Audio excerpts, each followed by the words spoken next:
Shalom again. Yeah. There's another little part that I left out, so this is going to be part 8 is going to have 3 parts, A, B, and C.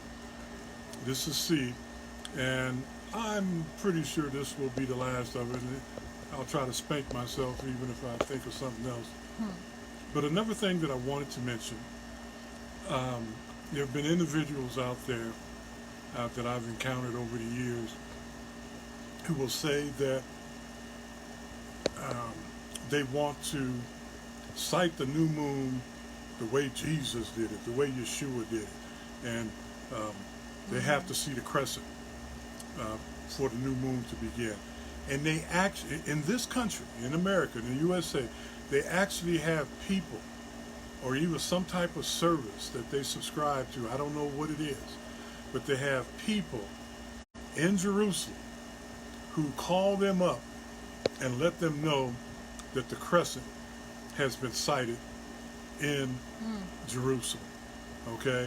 And they say they want to do it the way Yeshua did it, and that's the way to do it. Okay? And here recently, another individual has said that he wants to sight the new moon the way he believes Enoch did it, by, watching, the sun sit in the west and the moon rise in the east, at the same time. Okay, I just want to submit to you that the reason why ancient people used those methods is because that was the only way that was the only method available to them. Today, we know the exact day, hour, and minute that conjunction occurs, or that the new moon occurs, or the exact day, hour, and minute that we have a full moon. We know those times, down to the minute today. And as I always like to say, when you know better, do better. Okay? It wasn't that there was some great spiritual significance about seeing a crescent or a sliver, or about seeing the sun set in the east, set in the west, and the moon rise in the east.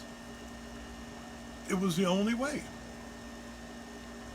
Or, in terms of the full moon, if you didn't want to wait to nightfall, to see what was going on. The point here is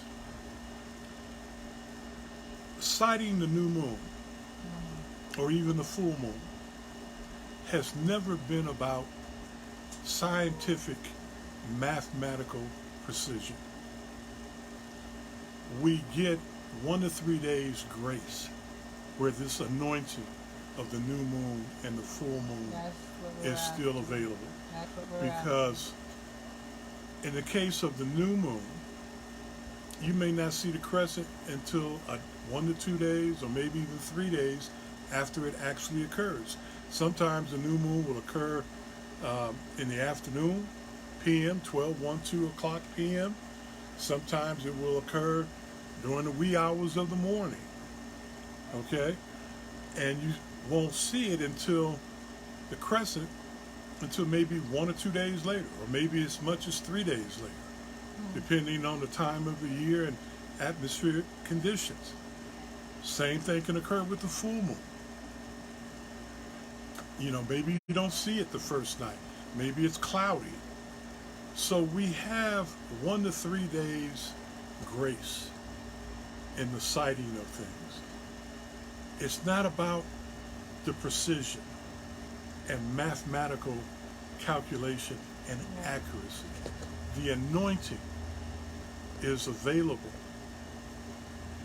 for 1 to 3 days. We have a grace period there. And as I said earlier, this is going to be the last that I respond to this. I'm going to keep referring you to this recording and the others, because I have to be about my Father's business, and that's healing the sick, raising the dead, casting out demons, and making disciples of nations. Amen. Our ministry is a healing and deliverance ministry. And that's the reason why I place so much importance on the new moon and the full moon and the other phases of the moon, for conducting our services properly according to the Bible. Because as I said earlier, Yeshua did most of his healings and miracles on Shabbat.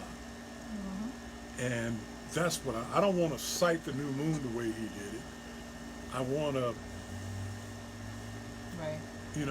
heal people the way that he did it Amen. on Shabbat. So don't get hung up with how you think Yeshua did it or how you think Enoch did it, and who provided what to King Solomon in what month, and the intercalations, or leap years and all that stuff. Don't get caught up in that. Watch the rest of the series. At least watch part 8. Bite it off in small chunks and, take your time. All right. Shalom. Thank you. Blessings.